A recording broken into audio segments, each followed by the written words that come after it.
What's up, guys? It's Seth bringing you another PC build. This one's going to be for under $1,500. I should actually now say PC. Gaming PC because the specifications and components are a lot different compared to a regular PC when you're going for a gaming specific computer. But anyways, I already did a $1,000 build, and that link will be in the description as well as an annotation in one of the corners. I don't know which one yet. And as the $1,000 build was, this is all going to be through Newegg.com. So let's get started. And I decided not to go and upgrade to Ivy Bridge, but I also changed the CPU to a little bit of an upgrade, kind of the slightly bigger brother of the $1,000 build CPU, which was the 2500K. That's not where you're going to see most of the difference. Most of the difference will be in really looks and performance of the video card, things like that. There will also be an SSD, which I know is a great addition to any gaming PC or any PC in general, because having your operating system on an SSD compared to hard drive really can pretty much cut the boot time in half, and as well as your important programs starting up, that can go a lot faster too. So like I said, we're sticking with Sandy Bridge, so we're just going to go with the 2600K instead of the 2500K. So it's just a little bit of an upgrade. It's around, what would that be, like $60 different or $70 different, but you'll see enough of a difference that is good. After that, let's go to the motherboard. This is where you'll see a really big difference. It's around twice the price, but the features and everything are really great for the price range, and it's from ASUS. And ASUS, I mean, the other one was from ASRock, and that's good too, but ASUS is easily one of the best brands you can get for motherboards. And it's going to be the Sabertooth. So, nope, wrong one. That looks right. Okay, so the nice thing about this is that, as it says here, 5 years of warranty. Thermal armor is also nice. It has kind of heat dissipation in the back, as well as fans that can, I can kind of try and show you it on here. Fans can go in here and in here. One will cool the I/O slots, and then this will pretty much just get heat from out of the thermal armor and then put cool air in. So it has fan connectors on the front for the actual motherboard itself, which is kind of a nice addition. And 5 years of warranty, it's always good. It goes through a lot more tests compared to a normal motherboard, and that's what gives it the 5-year warranty, because they're kind of guaranteeing that they know it will work good. So that's what we're going to do for that. Going on to the video card, obviously the top three components, CPU, motherboard, and video card. We're going to go with the 560 Ti, another really big upgrade. As you can see in the price, is that it's a really big upgrade compared to the, what was it? We used the 6870 from AMD. This is a NVIDIA card. It's a Ti version of a NVIDIA card, which is always a good idea if you can do it. Sometimes, like the 560 itself is a bit cheaper, but definitely, I think this is probably one of the best video cards for the price range that you can get. So it's going to be the EVGA GTX 560 Ti. As always, all links for this will be in the description, so you don't have to necessarily watch the video and type into Newegg the component names as we go along. Half of our budget is already taken up by this, but believe me, I already did it out and it works fine, so do not get worried by that current price. Going on to the rest of the stuff, let's see. Let's go with because we just did the CPU and all those components, we're going to go with the H100. Nope, not H1000. We do not want a tabletop humidifier. Oh, why am I looking in dogs? Okay, let's try that again. Here we go. That looks like a CPU cooler. The other stuff did not look like CPU coolers. The reason we're going with this, the performance is slightly better than H80, and also with the case that we choose, we have the components. Instead of hooking it onto the back, like the rear fan, which would be a 120 millimeter, you can hook this into dual 120 millimeters. As you can see, the radiator is quite a bit bigger, but the cooling performance, you definitely will see a difference. But it's already pre-set up just like the H80 was, so pretty easy to use in my opinion. Let's do the SSD. We're going to go with the SanDisk Extreme 120 gig. By going with 120 compared to, say, 80 or something like that, not only will you fit the OS, the operating system on there, but also you can really fit any other possible main programs that you want, say games or Microsoft Office, whatever you want to start up pretty much lightning fast and have that type of response. You can put it on this 120 gig SSD. $116, but it's definitely worth it. It's a pretty good drive from the reviews. I currently don't own one, but reviews can tell you a lot. That's what I really like about Newegg compared to some of the other sites.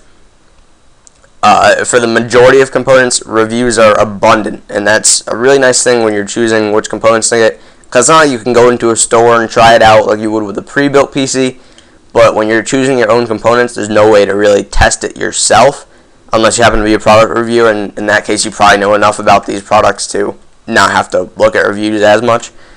But you know, yeah, that's what I like about Newegg, is that there's a lot of information on it. Then let's do the hard drive since you just did the SSD. We're going to go with a Seagate. I think it's Seagate. Yep. Barracuda. And it's the 1 terabyte version. That will be more than enough to really, I think this is the right one. I thought it was, yeah, it's this one. Okay, so that will give you more than enough space for your regular storage. An external hard drive is always a really nice addition to this as well, but you don't have to get one with the operating system being on the SSD. Programs, some of them being on the SSD, documents, videos, pictures, all that will easily fit onto what is a pretty fast, and it's a SATA 6 gigabyte, so higher bandwidth than the 3 gigabytes. So definitely a good hard drive in my opinion. It's a little bit of a step down, just to let you know, from the Caviar Black, which was in the previous build, just because we have the SSD being paired with it, so high speed performance. You can kind of cut that down a tiny bit when you're using it really just for storage. Just to let you guys know, in case you were looking at the previous build and then looking at this and saying that it costs less, so didn't really make sense. Power supply, we're going to go with a OCZ, just like we did in the previous build, but instead of a 600 watt, I think it was 600, we're going to go with a 750 watt power supply. That'll give more than enough power to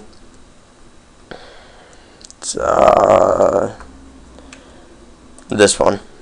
So it's the OCZ ZT series 750 watt, fully modular.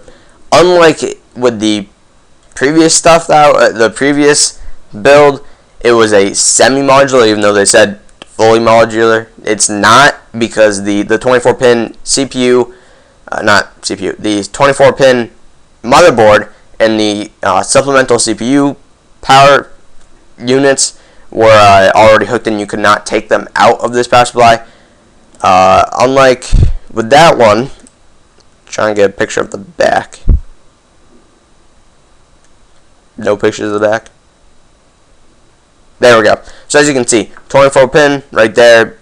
Tons of other ones here. Graphics cards here, and just, you know, all the other supplemental power supply.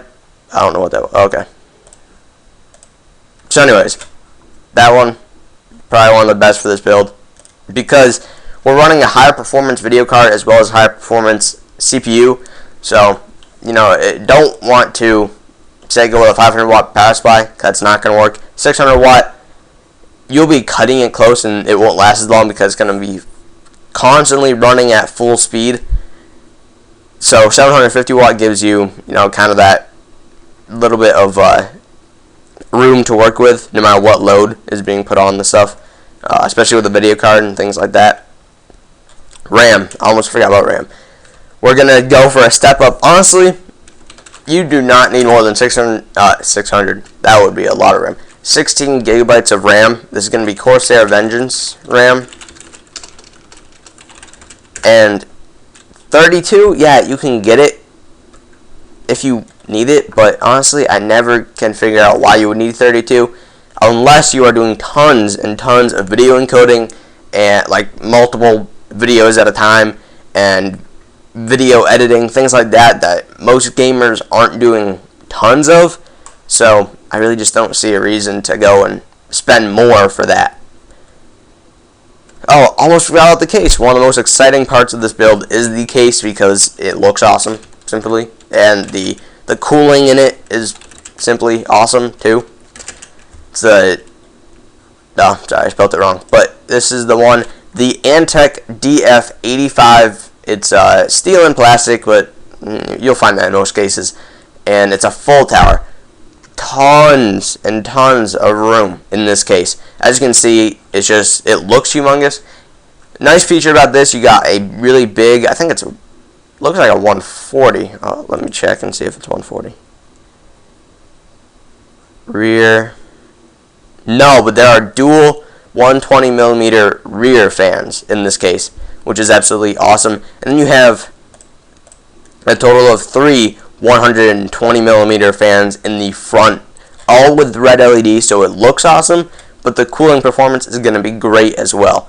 There's some other features with this case, but it's spacious and great for cooling, so that's why we went with this one. As well as on the top, there's enough room for putting in our radiator, which of course is really important. I think that about wraps it up. Oh, Windows. I mean, everyone knows the price of Windows. Windows 7 Home Premium. I understand that upgrading the build probably means that we should upgrade what you would normally think you should do is upgrade the operating system. There's really no difference from the Home Premium to Professional to Ultimate. There's very few differences, and depending on what you're doing, like if you're running some business, yeah, Ultimate or Professional might be good. Home Premium does everything, so that you would possibly really need. And by the way, always go with 64-bit, it's useful. Sometimes it won't make a difference, but it's really the best. Now, you're probably looking at the price, just like with the last one, it's over. Rebates are your friend, and brings it down 30, 50, 65 from the 63 that it's over. So, just under by 82 cents. So, it is literally just under the $1,500 price range by $1.18. So, hey, that is truly maximizing your money to its highest potential, and that's what I plan to do with all the builds, including the $2,000 build and then the $3,000 build. I understand I should probably do like a $2,500 build, but if you're saving that high, in my opinion, just save until you have $3,000. Having $3,000 will give you so much room to pretty much max out your system to the highest possible, to where you're doing like a $1,000 graphics card and like a $600, that's actually what it will about cost, $1,000 graphics card, $600 CPU, things that you don't need really, but if you have that much money, it's awesome to have for bragging rights, simply. But anyway, so stay tuned to that. They'll be through Newegg as well. I'll put a PC part picker if you want to save a little bit of money. List in the description, link to that permalink. And other than that, please like and subscribe. Also check out tgbuzz.com for the latest quick tech news and gaming news. Well, now PC info as well. So, hope you guys liked it, and I'll talk to you guys later. Bye.